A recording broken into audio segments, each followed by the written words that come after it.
guys, I'm Aveline and welcome back to my channel. I hope you're all having an amazing day. So today we are building a tiny house and this one is supposed to be for a detective. So you know how in TV series and movies there's always two kinds of homes for detectives.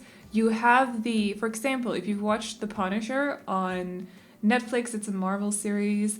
There's a detective, I think she's called Madani, and she has this big apartment that's super luxurious, and then you have the other kinds of detectives like McNulty from The Wire, who basically lives in an apartment with just a mattress on the floor, like that's his apartment. I think there's some trash lying here and there, but there's no in between. It's either super luxurious or super messy and sad. So today we're going the more luxurious way, but it's still a tiny house. I really wanted to build a tiny house for a detective. I just felt like once I'd done the exterior, so I knew that it was either going to be super messy or like super sad looking or it was gonna be a little bit more high-end and luxurious. So once I'd done the exterior, I felt like the more high-end luxurious interior would fit this house better.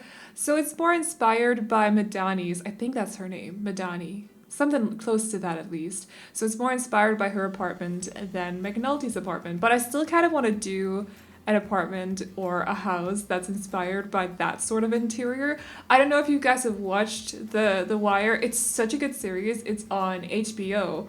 I loved it, or I love it. I've watched it about 3 or 4 times by now. I love it so much. It's so well done and the story is good too. Like it's a really, really good series. I definitely recommend that you watch it. I'm asking about that one because it's older by now. I think it's from possibly the end of the 90s or something. It started around that time. So the first season is either from the end of the 90s or early 2000s or something like that. It's just a really good series. I definitely recommend it. It is a little bit more raw, I want to say. Like it's about drugs and stuff. So just keep that in mind. Or drug trade. I think that's what it's called. Drug business, let's put it like that, in Baltimore. But it's a really good series, so I definitely recommend it. But if you have watched it, you remember McNulty's apartment when the series starts out. It's so sad. So yeah, I still want to do some kind of interior that's inspired by that a little bit for a detective as well. But we'll see if that happens. This one is a little bit more luxurious, so I just wanted to explain because it's mainly inspired by TV series or movie interiors like that. So, but I do like how this house turned out. I think it works well for the character, and I especially like the exterior. It was actually inspired by a normal sized house that I saw on a house plan website the other day, and I just decided to make it smaller, so turn it into a tiny house because I figured that would be a fun thing to do. So, and this is what I came up with. And also, if you're wondering about those planks that I'm using for the front terrace here and also for the carport, they are from the World Objects catalog. I don't remember exactly. I think they're base game. I could be wrong about that though, but they are from the World Objects catalog. So if you're curious about those and if you don't really know how to get to the World Objects catalog, check out the cheats that are in the description down below.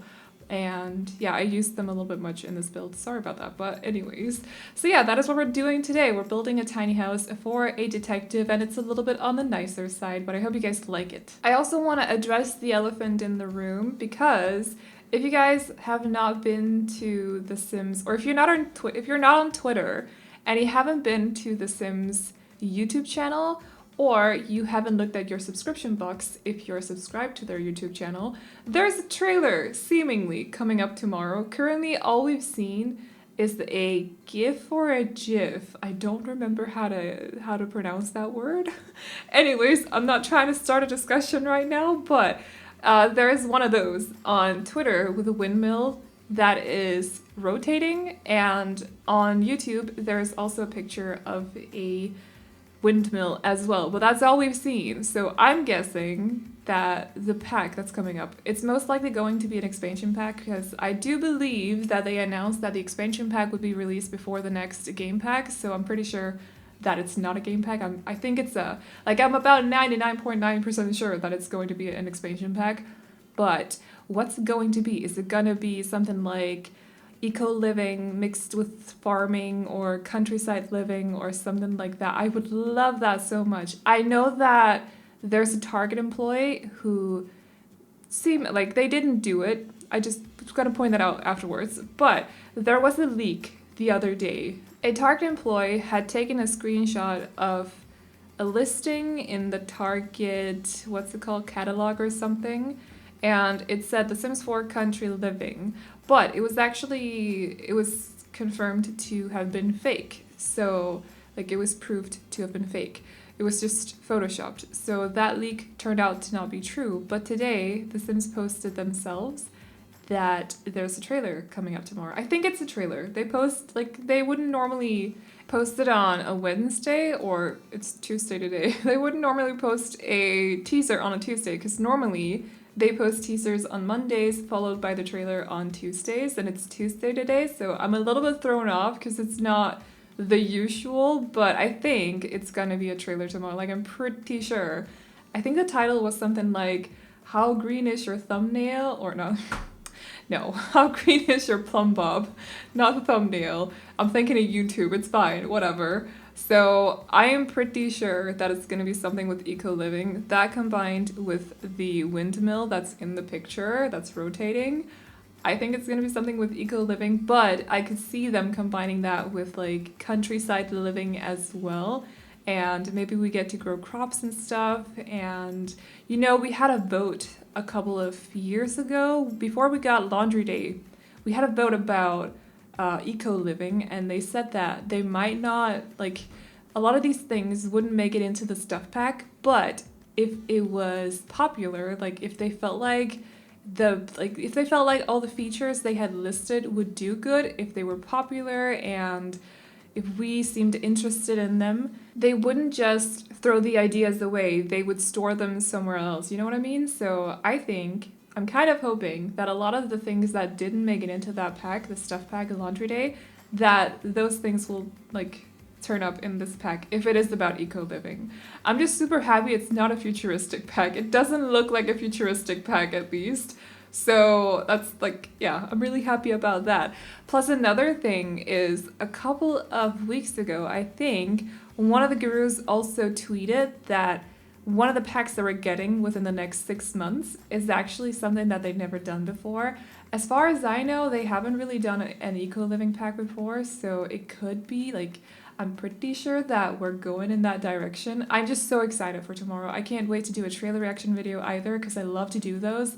And that means I'm also going to record the other, what's it called? The Shell Tour Challenge video tomorrow, so... The Shell Tour Challenge? That didn't make any sense. The Shell Challenge Tour video tomorrow. So that'll finally be going up at some point very, very soon. I'm going to record it tomorrow because I have some other things I need to record as well with Basecamp. So that is going to happen finally. And yeah, I'm just excited. I'm so excited because we're getting new content. I feel like if it's an eco-living pack, there's going to be a lot of plants in there, which you guys know I'm so excited about plants too. And... because it's just, I love to use plants in all my interiors. You guys know this. So I'm just really, really excited. I can't wait for tomorrow. All of a sudden, it's going to be just so exciting. So I don't have another word for that anyways. Also, if we're going to get a countryside kind of world, so you know how we already have Brindleton Bay, but it's only, I think about a quarter of it is actually countryside. The rest is sort of seaside-ish. There's a little bit in the forest too, but a lot of the lots are by the sea, or at least there is sea in the world, in the neighborhood is what it's called. So if we're gonna get a countryside world, I'm gonna be building so many farmhouses. You guys know I love to build farmhouses. I'm looking forward to seeing the furniture so much as well. I have a feeling that, of course, when it comes to expansion packs, we usually get 2 different styles of furniture. So if you look at Get Together, we got the more older furniture that fits Tudor houses, and we also got more contemporary looking furniture. So I have a feeling that one of the styles that we're getting is going to be something sort of along the lines of Cats and Dogs interior, so a little bit country, a little bit rustic, and a little bit grandma as well. I'm just looking forward to seeing it so much. But I'm going to be building so many farmhouses, and I'm going to be updating the save file too, so I'm very excited about that as well. New content coming our way. I'm so excited. I've completely forgotten to talk about the build. I do realize that. My mind is elsewhere. I was supposed to do this voiceover, or was supposed to have done this voiceover earlier today, but I decided to sleep in, so I slept until like 1:30, which I probably shouldn't be admitting to you guys, but I mentioned the other day, or in another video maybe last week, that I've been having sleeping issues, and I just needed to get to that point where I sit here at 10 and feel like I'm falling asleep. I finally got to that point, so I decided to just sleep in, and that's what happened. But at least I'm well rested now, which is a good time to be well rested because tomorrow is trailer day, possibly, maybe, I don't know, but it's gonna be good and I'm just full of energy and it's great. But anyways, so yeah, that's why I was supposed to have done this voiceover either yesterday where I was really tired or earlier today, but I didn't have the time. So I could have done it before knowing that there's gonna be some sort of news tomorrow. And I probably wouldn't have talked about it so much. I probably would have talked about the build instead. But that's not how it went, so I'm sorry for just rambling on about new content. It's not, like, it has nothing to do with this build whatsoever, but I hope you guys are okay with that. Hopefully you guys are super excited about tomorrow as well. I'm gonna try to calm myself down for the remaining 1.5 minutes of this voiceover, because I've been very, very full of energy all of a sudden. Anyways, but we're almost about done with the interior of this house actually. So as you could probably see by now, I did go for a little bit more of a luxurious vibe to this interior. But as I explained earlier, it's either super luxurious in movies or TV series, or it's super run down and sad. So I was going for the more luxurious vibe. I also started watching The Flash again, by the way, because I only saw the first 2 seasons, and then I don't remember what happened. I think it's because I couldn't find it anywhere when I moved to Scotland, I think. So now that I found it again on Netflix, I'm back in it. So, but I just want to point out that Joe's house, he's also a detective. His house is also pretty, like it's nice. So it's kind of like either they're super run down or they're super nice. There's no in between. So, but yeah, that's what we went with for the interior. And then, of course, I also wanted the exterior here with the landscaping to sort of fit the surroundings, because this is built in Windenburg. I took the screenshots on the 40 by 30, but it's built on a 20 by 20. It's built where the bar usually is, so by standard, if you start up the game, like if you have a new save file, there'll be a bar called the Shrieking Llama, as you can see in the upper left corner. It'll be on this lot, but I decided to put a house here instead. So, but I think that is about it. We are pretty much done, so I'm gonna wrap up this voiceover now. If you guys like this house, you can download it off the gallery. My ID is AvelineYT, and you can also find it under the hashtag Aveline or AvelineYT. And as always, I hope you guys enjoyed this video. Remember to like and subscribe and all that good stuff if you did, and I'll see you all in the next one. Bye-bye! Always been a restless girl, but now there's a wind of change.